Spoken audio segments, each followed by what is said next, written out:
The Big Apple Coffee Party is a group of local activists, all volunteer. It's a nonpartisan group that is issue-oriented. So I wanted to introduce our great friend, Zephyr Teachout. She has been a great friend of the Big Apple Coffee Party for a long time. She was on our very first panel, Should Corporations Decide Our Elections, which we held here at All Souls.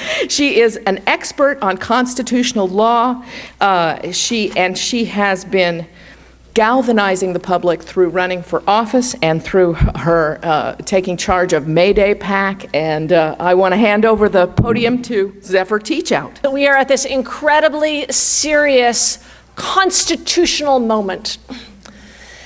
And the TPP threatens not just individual policies, but actually the shape of power in our country and the shape of power in our world.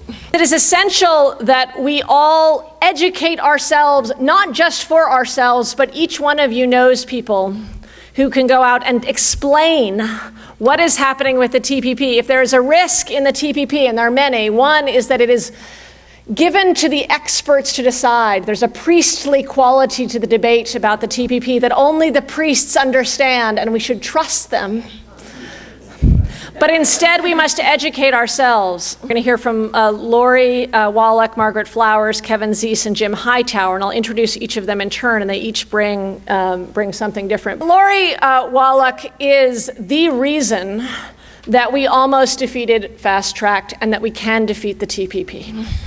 She's the director of Public Citizens Global Trade Watch. You might have read about her in the New York Times or several other places. The Wall Street Journal called her trade debates guerrilla warrior. The fights that have happened because of my colleagues here, because our colleagues all around the world in the same fight, and because of all of you. And that is actually the story of how we're going to stop the TPP, which is totally doable, actually.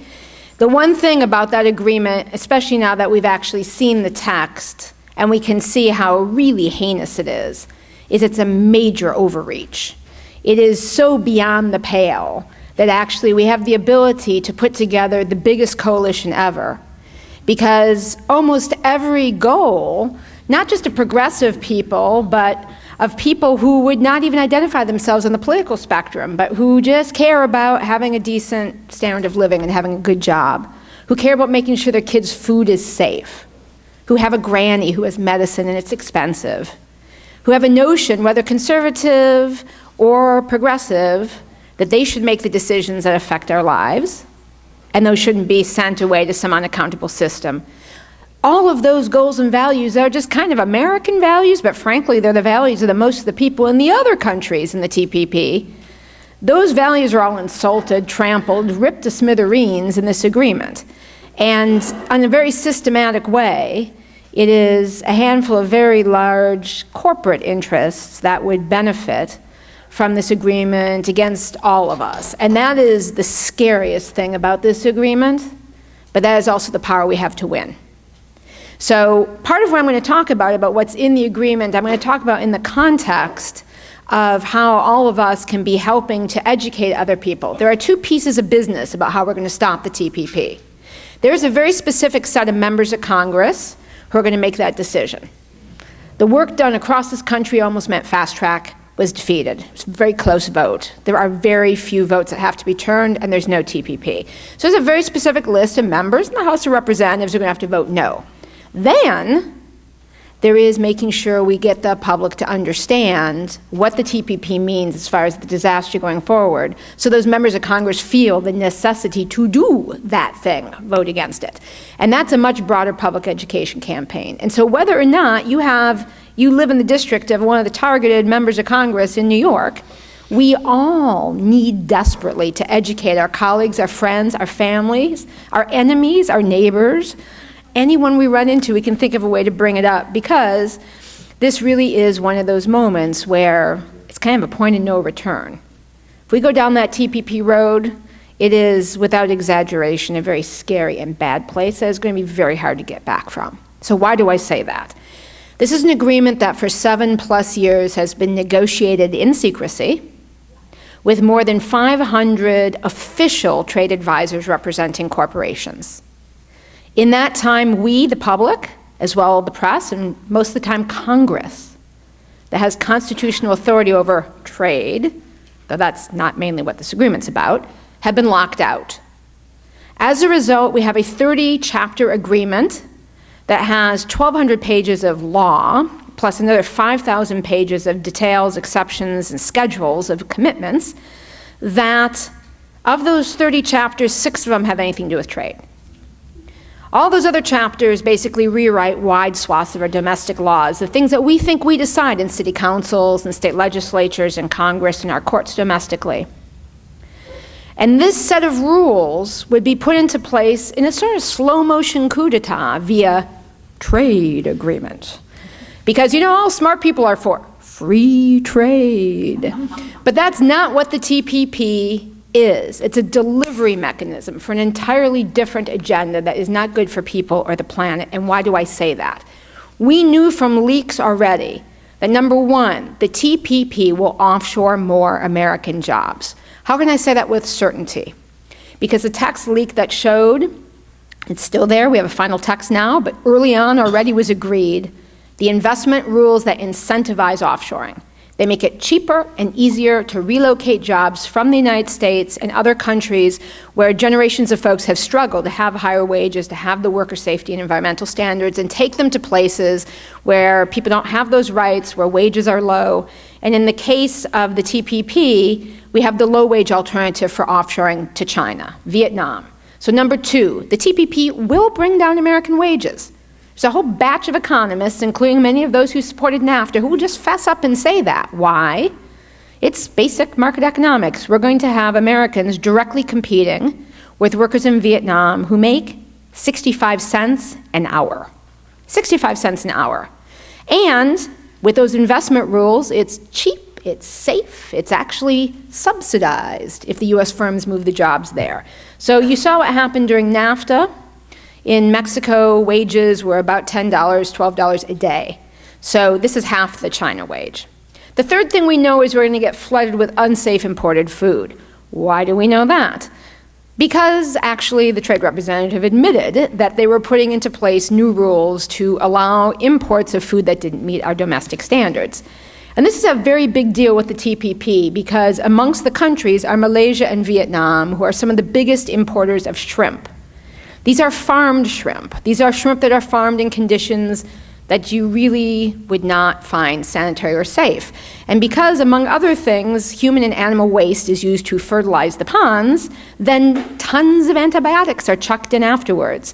So you basically have antibiotic marinated poop shrimp. There's just no other way to put it. And right now, we stop a lot of that. Only 1% of the shrimp is inspected coming into the US. It's disgusting but true, but they sample according to where there are troubles. And Vietnam and Malaysia get way oversampled, except the TPP has a provision saying you can challenge the sampling decisions of border inspection as unfair because you're discriminating against a country. Well, you discriminate against the ones that have a problem. That's how you use the resources. Ixnay under TPP. Bon appetit. The fourth thing that we know is that the TPP will raise our medicine prices. There have been leaks of that chapter on patents, but now we have finals on both patents and a provision that would allow challenges to Medicare bulk purchasing and formulary pricing. So the patent chapter basically even rolls back some of the reforms that George Bush made under duress from the Democrats in Congress for his last trade agreements. It would allow monopoly extensions for what is called evergreening. So like, for instance, you can get a 20-year monopoly right to sell a medicine and charge whatever the hell you want. But then when that 20 years is up, you get generic competition. As we all know, price goes way down. Except under TPP, every signatory country has to do things like have a new 20-year monopoly for a second use. So like, here's just my favorite example. Viagra was made as a hair-growing tonic. It had that other effect that they found out later by accident. So you would have 40 years of monopoly, say, on that drug. You got the hair version, and then if you don't find out about the other use for another 20 years, you get another 20 years. It's the same chemical compound. It's doubling the length. As well, new exclusivity on the cutting-edge biologic drugs. The cutting-edge drugs are actually really life-saving potential cures for cancer. Already ridiculously expensive. Many of the countries in TPP have no exclusivity rules. This would have at least 5 years, maybe 8, where again, there'd be no competition, prices would be sky high. These are provisions that are going to kill people. In the developing country, TPP members, these are provisions that will kill people. They have access to medicine now, they will not in the future. This is a choice. In our country, what it means, those provisions, but also the rules that allow the pharmaceutical companies to challenge the formulary, the purchasing decisions of Medicare, Medicaid, et cetera, means higher prices, more people in this country not able to get access to medicine, and also unneeded expenditures of government money that should go into building infrastructure, creating hospitals, creating jobs here, taking care of the environment. Instead, we'll be giving it to the pharmaceutical companies through the various government programs that provide medicine to elderly and the needy. And if all of that weren't enough, we know that the TPP includes countries with notoriously horrible human rights practices. So you've got Brunei, where in 3 years, when the law is fully implemented that was adopted a year and a half ago, it will be the law to stone LGBTQ individuals. Yes, gay people would get stoned, as would single mothers and adulterers. And you have Malaysia, which is one of the worst traffickers in human beings, modern-day slavery, in the world. And we all have seen the horrible exposés of the slave camps in the jungle, particularly focusing on refugees from Myanmar.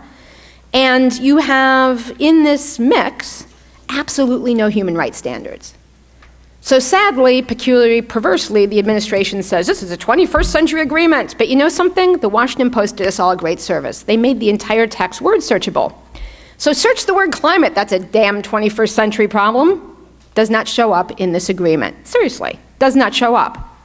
There are rules that would forbid us from ever banning the export of liquid natural gas or managing a lot of our energy policies, but the word climate doesn't appear. The word human rights does not appear. And in addition, we have in many ways an agreement that's worse, perversely, than the previous agreements that Bush had negotiated.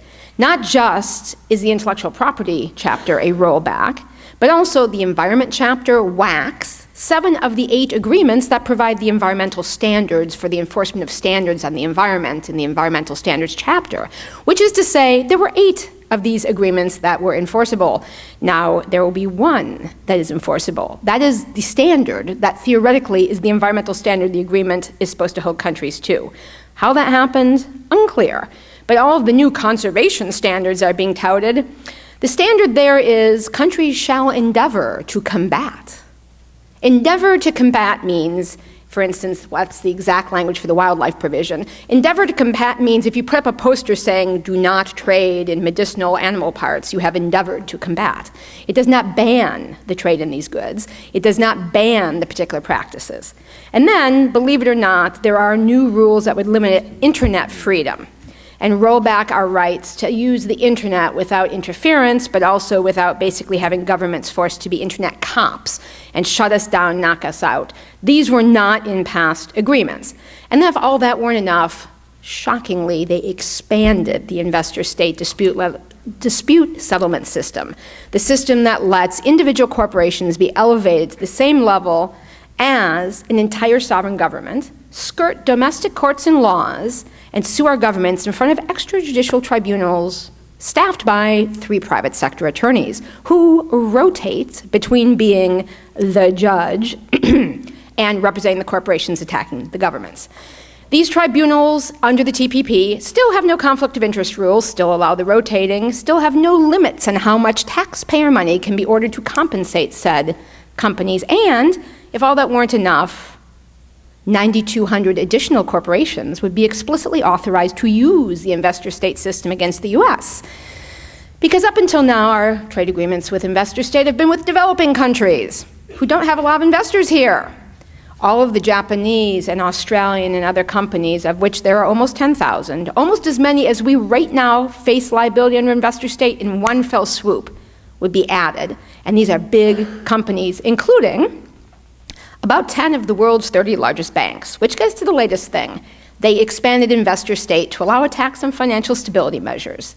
Yes, after the global financial crisis, one of the places where TPP is worse than any past agreement is in opening an entire box of Pandoras on our financial stability laws.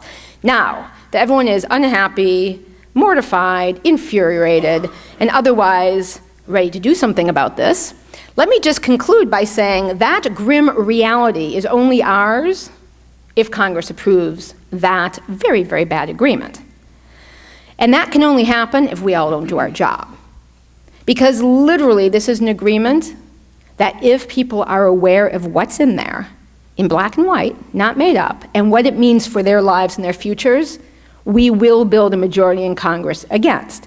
The reason I say if Congress doesn't go for it, literally the agreement's terms and accessions say if the US and Japan don't approve it, the thing tanks. So we have in our hands, and frankly our brothers and sisters in the other TPP countries now relying on us, because it ain't happening in Japan, it's a parliamentary system. They do not have the ability we do to organize a member of Congress one by one to stand up and vote their constituent against the president. Their prime minister is the majority party in the parliament. They're not stopping it. It's on us. So if Congress, the House, a majority, we do our work, says no, we can stop the TPP future, and it's on us. This 90 days notice everyone heard about is the right to sign it. The thing can be signed as of the first week of February, but they will only push for a vote if they think they have the vote. So if we do our work now, when the administration is looking to lock down the yes votes, we have to now make a fuss, now get commitments for our members of Congress to vote no. We will make sure actually that they don't have a vote, not next year, not in the lame duck, not in the year after. If the thing is not passable, the thing is finished. And for everyone who wants to dig in, and I hope it's everyone in this room, and you're going to feel even more motivated by the time you hear from my colleagues, there are great materials to get involved, the details of what I've talked about, long analysis, talking points, how to do a member of Congress meeting, Larry's Theater, simple op-eds, you name it, at tradewatch.org, and exposethetpp.org. And hopefully you can, those addresses are in here, you can look at sort of some of the top line arguments, because the first piece of business is to think here before you leave tonight, what 5 people are you going to tell about this tomorrow? And aim them at your congressperson. Thank you.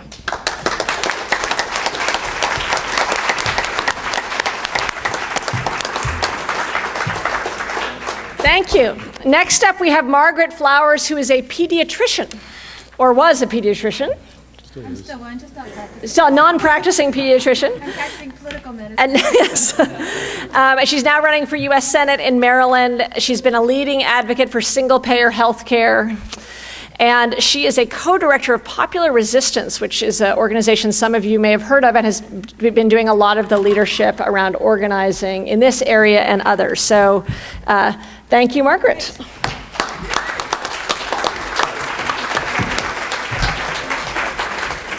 Good evening. It's great to be here. Tough act to follow. We're very lucky to have Lori and all of her knowledge and expertise that's really guided this fight. And so for us at Popular Resistance, we created Popular Resistance because there is a vibrant movement in the United States of people that are standing up and taking action, but it's just, we don't see it in the commercial media. So we felt like there needed to be a place where people could go and see that there are a lot of people standing up. And the fight that I was engaged in for single payer taught me that we're not going to win based on one issue, right? We're not going to go out there and fight for single payer and have enough people to win single payer, that all of the things that we're fighting for are all connected. And so we need to join our forces together. And if there is one thing right now that joins us all together and that's critical that we fight, it's the Trans-Pacific Partnership, because it impacts everything that we care about. And we can stop it if we rise up together and take action. And so I'm going to talk a little bit about why, Lori gave you some great points, but why this really needs to come home to us, to understand that this thing that's out there, this trade agreement, this corporate power grab that seems like it's so far out there, actually impacts us directly. So Kevin and I just recently wrote an article called something like the 10 Shocking Realities of the TPP, based on what we were seeing come out of the text after it was released. And I thought maybe I'd do this like David Letterman, like 10 top reasons. And then I realized I wasn't that clever. And that 10 is a really lot of things to remember, so I broke it down to 3. So the first thing, as Lori alluded to, is that this 21st century agreement is a bigger overreach than even President Bush went for in past trade agreements. loosening the protections that we have, environmental, labor, those types of things. It impacts even like our struggle to get healthcare, to get a single-payer healthcare system in this country. The attack is on anything that has any type of government advantage or a state-owned enterprise is going to have to go head-to-head with private corporations. So any advantages that we might give to a single-payer system or a public healthcare system, we have to allow the private to have those same advantages. So it's really going to stop our single-payer fight dead in its track. And that reason alone is why I fight for to get rid of the TPP. Lori talked about lowering the wages. There's something in the TPP that I think is new, and that is that we're going to see outsourcing, not just outsourcing of our jobs to other countries. We're going to see kind of this internal outsourcing, where foreign corporations who have operations here in the United States can bring in their own workers from their countries and pay them at the wages that they would pay in their country, not at U.S. wages. So we're going to see this race to the yeah, what? Like these things are like, yeah, what? The other thing is that it bans Buy America at the federal level. So when we say we're going to do like a major green energy transformation, green energy works program, and we're going to create solar panels and windmills and things like that, we can't give preference to U.S. manufacturers of those things. What they also included in here is a path towards developing Ban America at the local level. So it will actually impact our procurement at the local level as well down the road. So that's number one. It's rolling back these protections that we've had before, even more than we've had.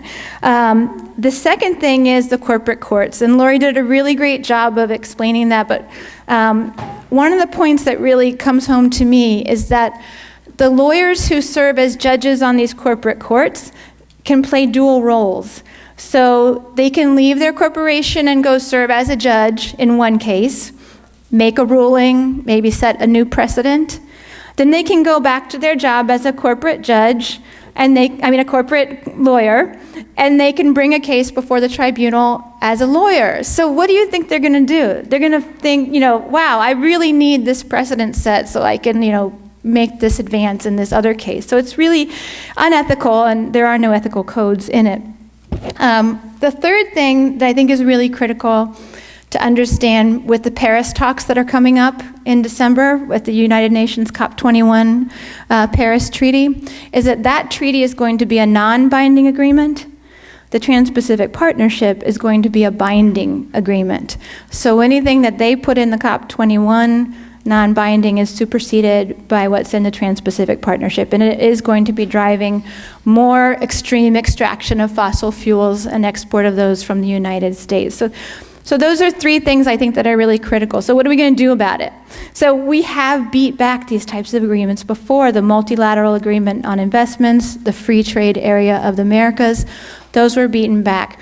We, through the fast track fight, we collectively created this movement of movement. People who care about healthcare or food safety or the environment or labors or internet or corporate power or financial overreach.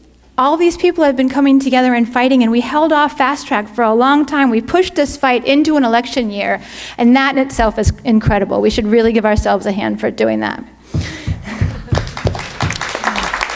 So now we have this really strong base. They were just able to squeak by fast track by twisting arms and making promises. And so we have this very strong base that we can build off. And the one thing we learned in the fast track fight was that we did a great job, but we're going to need to do just a little bit more. We're going to need to escalate our actions. And so that's why I'm excited about the upcoming actions that we have actually starting this Saturday. If you haven't heard, we call it the Fall Rising. It's a mobilization to stop the Trans-Pacific Partnership. It's happening in Washington, D.C. If you can make it down there, that would be fantastic. We have flyers on the table back here with a schedule. There is a van that's being rented to bring 15 people down, and I think they still have some spaces. And we also received a donation today, a very generous donation, so that we can provide stipends for people who want to take a bus down to D.C. for this mobilization. Some of the reasons for this mobilization, why it's so important, are that we need to increase our skills. And so to do that, we're going to spend the weekend training and preparing, learning how to make spectacle creative art, learning how to do direct action, and that in direct action, there are a lot of different roles. You don't have to be the one that's doing the sit-in or the die-in or whatever. There are a lot of support roles that are involved in that as well. So we're going to increase our skills over this weekend. And then we're going to go and hit the streets on Monday morning, and we're going to do 3 days of direct action, rallies, and marches in Washington, D.C. The purpose of that is to raise awareness. There's still a lot of people that don't know what's going on. And so these actions, we hope, will get out and spread out into the broader public. But it's also to start also flexing our muscle for when this agreement gets into Congress, because we're going to have to escalate again.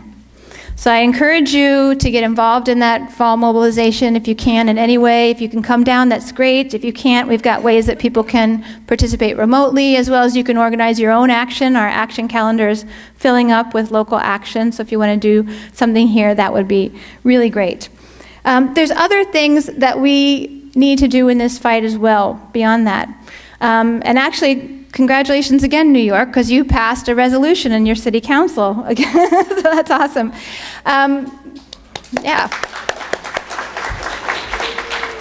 Cities and towns across the country are revving up again to pass TPP free zone resolutions. And so that's going to be another critical piece. If you know people in other cities, other states, reach out to them, encourage them to get involved, because this is a great way to organize locally. It's a way to build a coalition locally of people, teach them about how this is going to impact them right at their city level, go to your city or county and get them, your council, to pass a resolution against the TPP. Because what we're trying to do is really create a political culture where people are so aware and so refusing to obey this that members of Congress are not going to feel that it's safe for them to vote for the Trans-Pacific Partnership. And that's what we're trying to do. We're trying to change this political culture. And then the other piece that's really critically important is getting out the message. We've already seen, if you look at the U.S. Trade Rep website, have you seen these little memes that they've made about how great it is for enforcing, environmental protection or providing good jobs? We need to counter that misinformation, that propaganda. And so we've created a team called the Media Mobilizers. And if you go to flushthetpp.org, which is our campaign website, it's flush the TPP, because people couldn't remember when we first started doing this what the initials were, so we just started calling it Toilet Paper Plus. We used a lot of imagery that was related to toilets, and that seemed to get it to stick. So if you go to flushthetpp.org and you click on the tools for media, you can sign up to be a media mobilizer. And basically what we're asking people to do is each day we send out an email with some key updated information about the Trans-Pacific Partnership, and then you have at it. You can use that to post on your Facebook page. You can send an email blast out to your friends and family. If you tweet, you can tweet about it. If you are comfortable with writing letters to the editor, you can write letters to the editor about it, whatever you need to do. But what we're trying to do is create this wave of citizens media that's going to overcome the misinformation and the commercial media and get the word out. And we did that before. We did that when they were first brought the Trans-Pacific Partnership, started negotiating it. There was a real media blackout on it. And we were able to overcome that media blackout through the citizens media. So we need to do that again more than ever, because we know that it's going to be a very strong push of misinformation out there. So I'm just going to leave you with, this is a really critical fight. It's going to set back everything that we've been fighting for if this goes through. But we can beat it. We're building a movement of movements. We're changing the political culture. It's going to have widespread ramifications on everything that we care about, because as we build this movement, we can continue to push forward and push for the real solutions that the majority of us want to see happen, and that Congress is not going in the right direction on, but as we make this wave of change, we'll change that too. So thanks very much. Next up, we have Kevin Zeese. I think I met you in 2009 That's right. through, Thank you. we were trying to break up big banks. Kevin is an extraordinary organizer, a lawyer, also a co-director of Popular Resistance.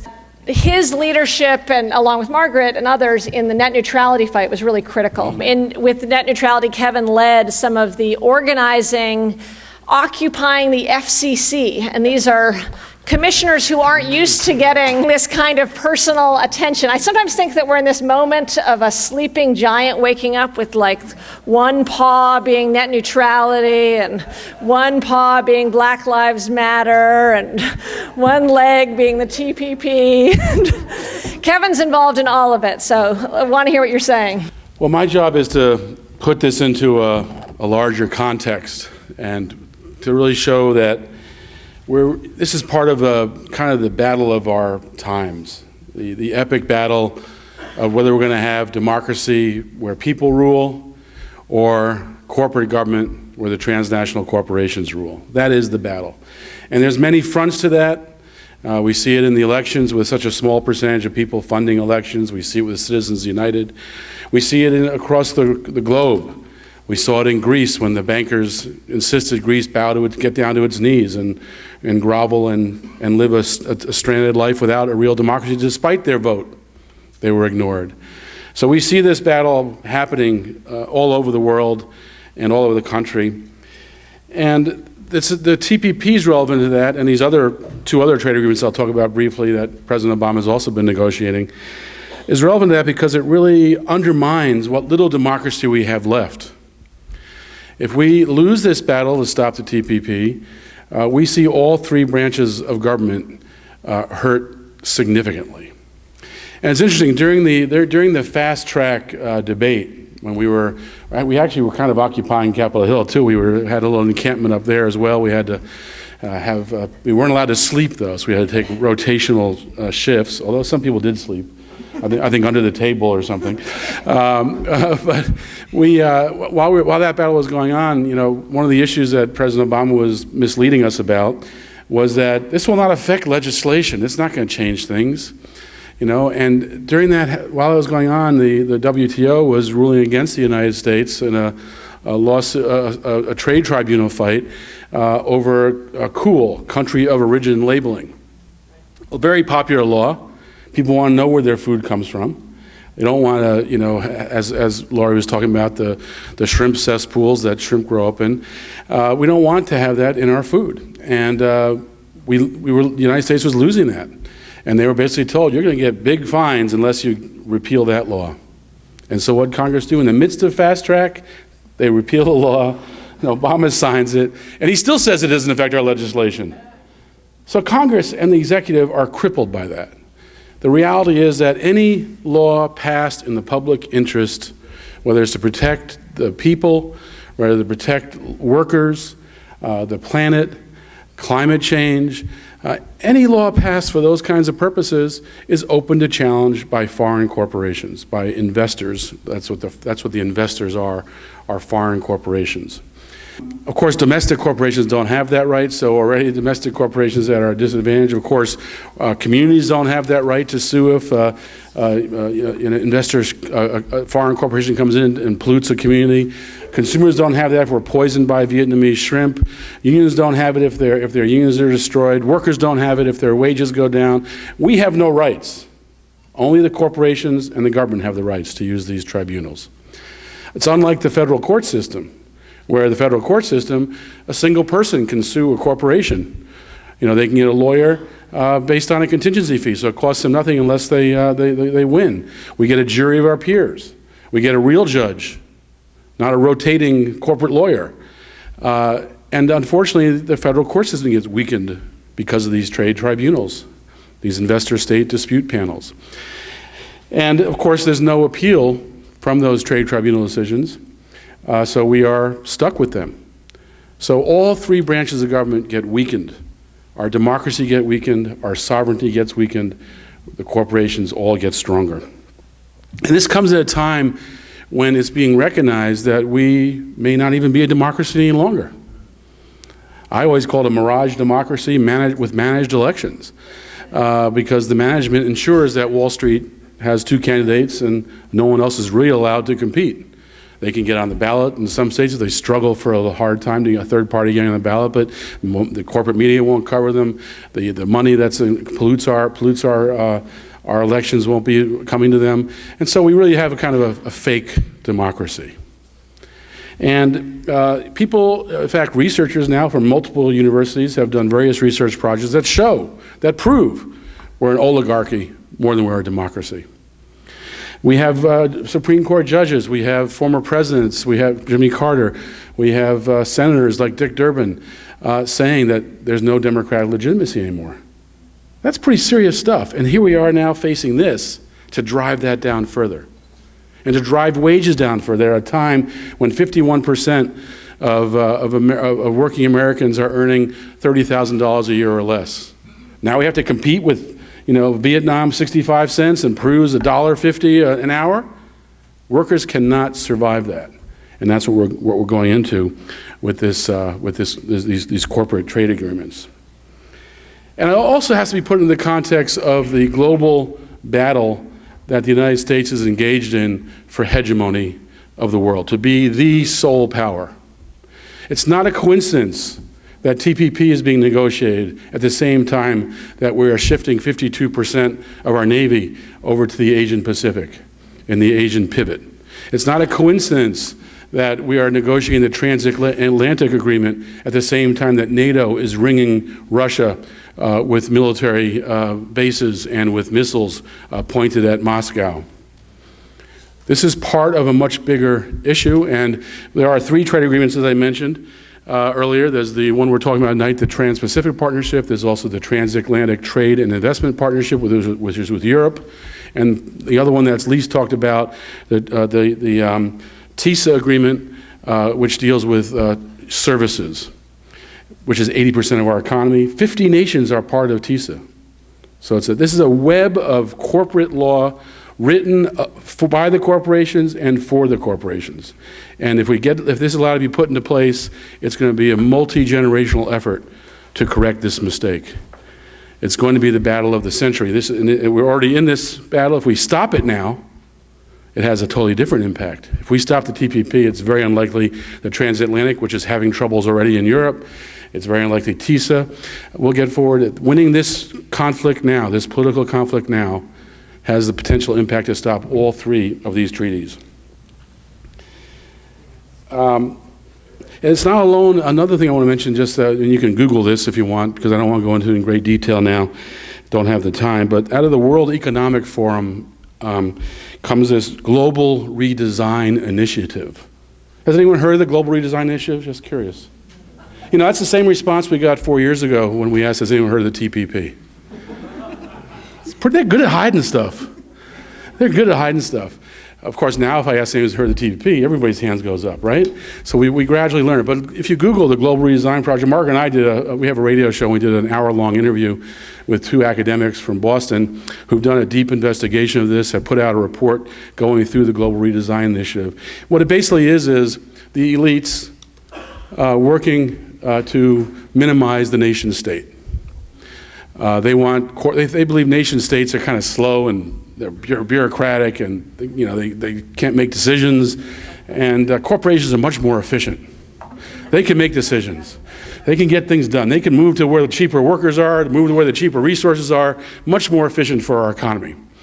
And they want to turn the UN into a hybrid corporate nation body. So that's just some of it. I'm not going to go further into it. If you want to go to our radio show, click clearingthefog.radio.org. FOG, by the way, stands for Forces of Greed. Clearing the Fog Radio, and look up the Global Redesign Initiative. You can hear an hour discussion of that by the 2 people in the United States who know most about it. But that's also part of this overall conflict we're in of people, power versus corporate power. And that is the issue of our era. Now, I just want to say on the Trade and Services Agreement, TISA, that this one has some far-reaching effects. I said 80% of the U.S. economy. And of course, this hasn't been seen yet. There's been leaks, thanks to WikiLeaks, but we haven't really seen this yet. So but we know how these trade agreements go and what direction they're trying to move things. And really, all 3 of these trade agreements have one thing in common: privatization, commodification. Minimize state-supported, state-owned enterprises, move away from public good to private profit. And that's really what the TISA is going to do. Postal Service, already under great stress by a Congress that's trying to destroy it and privatize it. People maybe know about this law that was passed to supposedly modernize the Postal Service, where they got this crazy requirement that they have to pay the health care benefits for retired postal workers 75 years in advance. So postal workers have not been born yet, and the Postal Service is stuck creating a fund for postal workers that are going to retire 75 years from now. No other corporation, no other agency's ever had that kind of requirement. What's that designed for? That's designed to fatten the calf. So when Office Depot or Staples or Federal Express or UPS or some new corporation takes it over, they will have a massive amount of money to spend, and of course they won't be required to keep that for health benefits for 70 pensioners in the future. They'll be able to spend it however they want. But that's what the kind of trade and service agreement is going to try to do. Push us. They have a one-way street, trade and services, toward privatization. And once you go to privatization, you can't go back. That's what the agreement is trying to do. So this is really a corporate coup d'etat. All these three agreements, the triad agreements that Obama has been pushing and negotiating in secret. Thankfully, there are some leaks that come out in the process, and because of the fast-track fight, we're able to read the TPP now. They didn't want to let us see it now, by the way. That was a compromise they made in order to pass the fast track through Congress. We wouldn't be reading it now if it hadn't been for that. So, unless, of course, there were more leaks. But that was because there was a successful, aggressive fast-track fight. While we didn't stop fast-track, we certainly opened the doors up. Now we know what we're dealing with. So we're in this crossroads moment that will affect our children and grandchildren, that will affect our daily lives, that we must fight to win. And it's this moment of transformation. Is it going to be a future where we regain our power, build our power, move toward a real people-powered democracy? Or is it going to be a future where the corporations have a noose around our neck and control every aspect of our lives? That's what we're fighting. And it means that as this happens, we need to rise. We need to rise strong. We need to rise with confidence that we can win, because we can win. Despite the oligarch nature of our government, we've pushed this into an election year. That makes it much harder for them, makes it a better position for us. And so we can win this. I urge all of you to make this your top priority for the next 6 months, and if it takes longer, the next year and a half. If we win in the next 6 months, they'll delay. We'll have to continue to come back. This is the battle of this epic struggle of our times.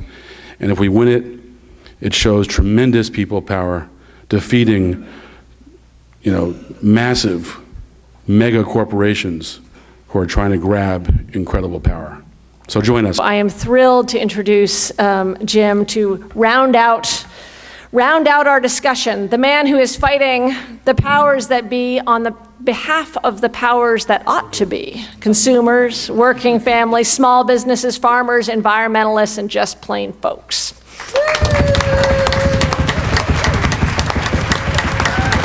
What a joy to be here with my longtime cohort and co-conspirator Lori, and with Zephyr's doing such a terrific job on so many issues, and including her great run for office here, and Margaret now running for office down there, and Kevin and his terrific work. I'm happy to bring up the rear, and I'm sure by now you're ready to bring your rears up.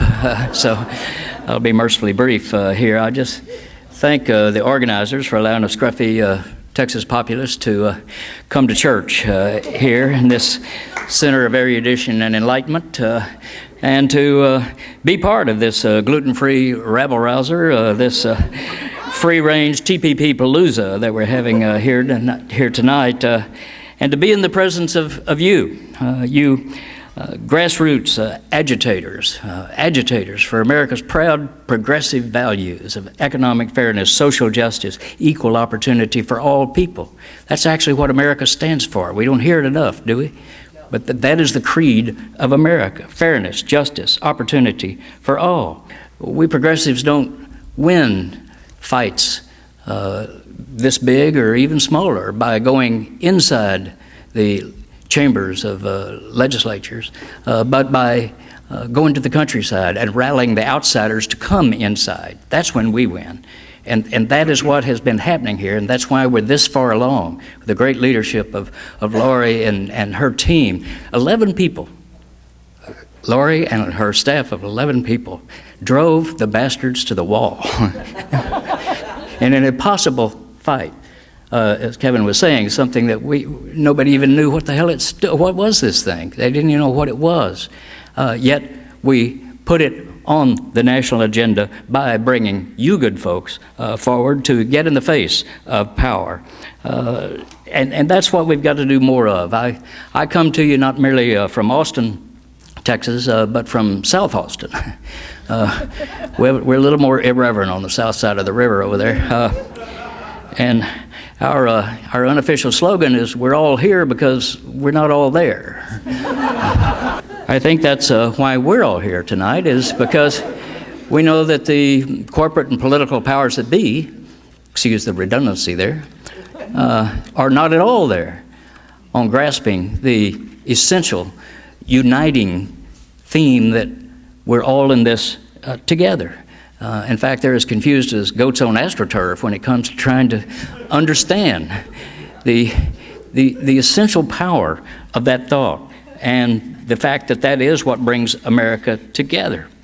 And follow up on what Kevin was saying, I think that we are in another of those one of the course of human events moments that Thomas Jefferson wrote about a couple of hundred years ago.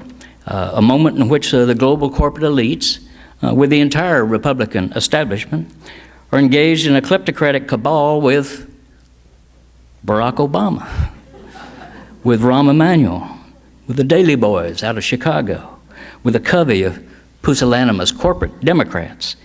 You know, some of our Democrats, let's be honest, are weaker than Canadian hot sauce when it comes to standing up to the powers that be in this country.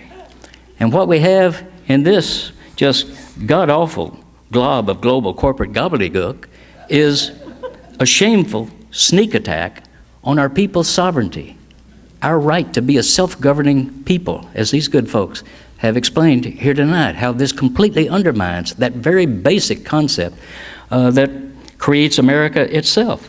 And the junta is using every tool, every weapon that they have in their arsenal to overthrow our people's rights. They're using the bully pulpit of the presidency itself. They're using lies. They're using campaign cash. They're using their armies of lobbyists, their hokey impact reports, and they're bought and sold academics. They're using more cash. They're using TV ads. They're using lies. They're using personal attacks. They're using bribery. They're using PR agents. Did I mention they're using lies?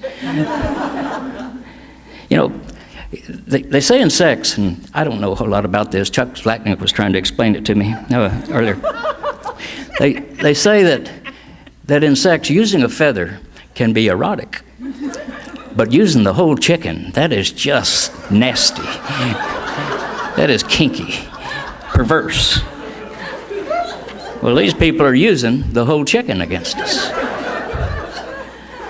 Well, now for the good news.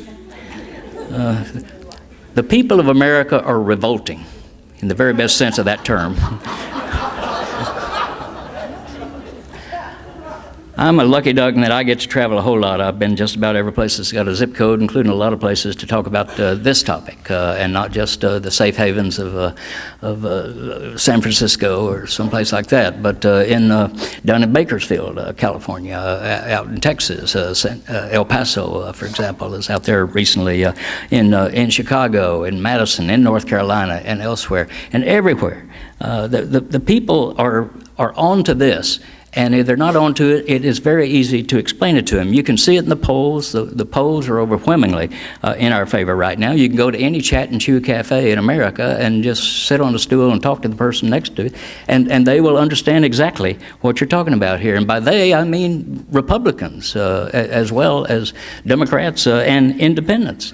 You know, Lyndon Johnson used to say you can't make chicken salad out of chicken manure. Didn't say manure, but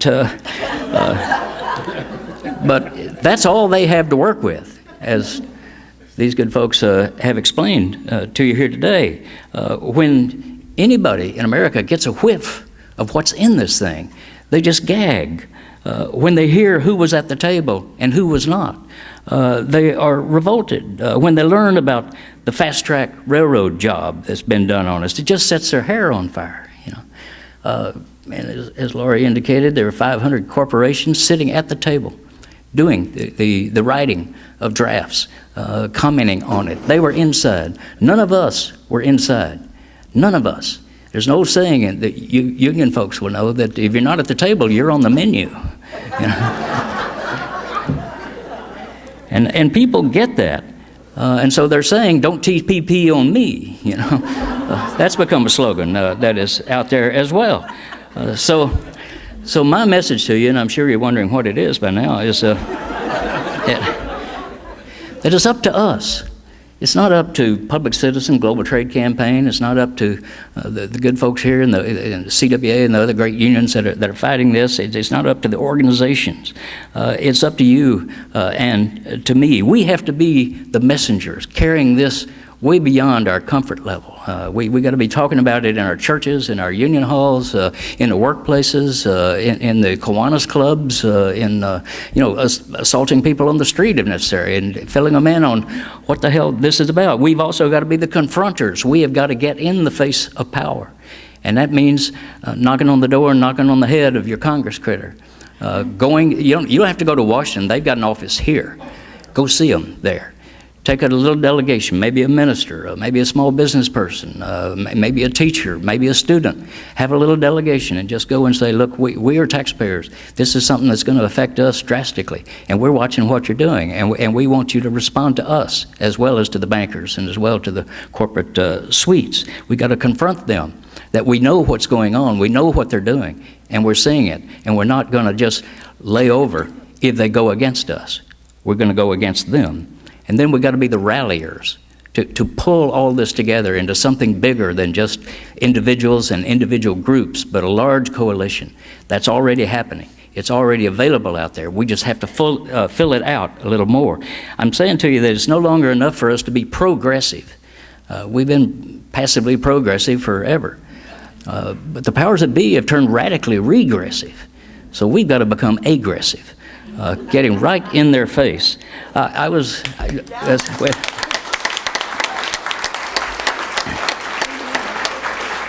just a few years ago when Bernie Sanders first running for Congress. I was up in Vermont speaking Texan to him, and we had a rally at Montpelier at the state capitol. And after the rally, this guy came up and wearing a big old button, a great big one, and the best one I've ever seen. It said, "Wearing a button is not enough." We can't be a nation of button wearers. Could be a little stouter than that. And this, as all the panelists have been saying here, is not just another issue. This is about our democracy, about whether we will be a self-governing people or we're going to turn it over to the transnational corporations. Cynics say, you people are fools. You can't beat the corporate powers. You can't overturn the corporate order. They've got all the money. They've got all the politicians. They've got the media. But as a friend of mine who's been a pioneer in the organic movement down in Texas said to me once, those who say it can't be done should not interrupt those who are doing it. And that would be you. Ordinary workaday people are the ones who are doing it. So we've got to step it up, do a little more, keep on keeping on, but just more so. I grew up in a small town north of Dallas in Texas on the Oklahoma border there, and I was a small guy, and but I learned early on as a kid there that you should never hit a man with glasses. You should use something much heavier.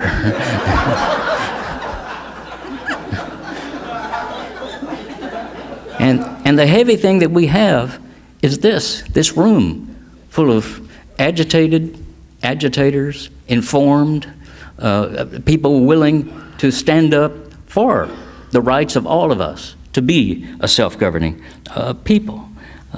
TPP is not about trade, as Lori went through. It's not about anything technical, really. It's about our values. Who are we going to be as a people? Who are we now? Are we willing to stand up?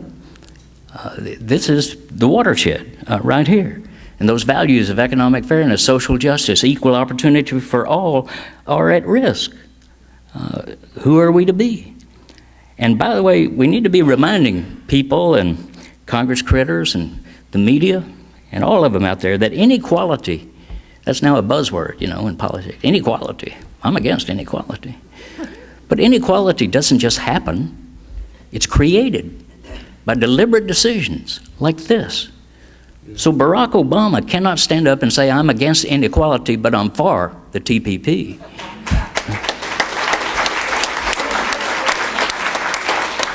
Well, the economists have a technical term for what's happening to us. It's called stealing. Woody Guthrie had that great song about outlaws, Pretty Boy Floyd the Outlaw. Had a verse in it that said, as through this world I travel, I see lots of funny men. Some will ride me with a 6-gun, and some with a fountain pen. It's the fountain pens who are doing the serious stealing today. And that's what we're up against. But we can beat them. We have been beating them. And we will beat them because of you. Yeah, I know the odds are against us. Just one quick little story. I was with our old friend Fred Harris out in Albuquerque recently, and we were sitting around a table doing some 12-ounce elbow bends there, and and the topic turned to baseball, and then somebody mentioned Lou Gehrig, and this younger guy at the table said, "Lou Gehrig, who's Lou Gehrig?" We said, well, the New York Yankee, the Hall of Fame, terrific ball player, and that, he died young. He died of Lou Gehrig disease, and this guy said, he died of Lou Gehrig disease? So what are the odds of that?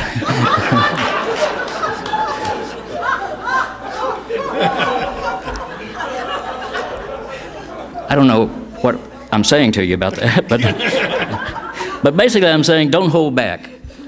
We need you. We've got to organize, mobilize, harmonize, and do more. Most importantly, we've got to intensify this effort. I'll leave you with this thought. It's from Louis Grizzard, the late great Southern humorist, who said something once that we in the South have always known to be true, and that is, there's a great big difference between being naked and being naked. Naked means you've got no clothes on.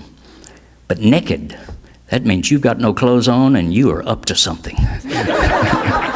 So let's get naked together. Thank you very much. Thanks for what you're doing.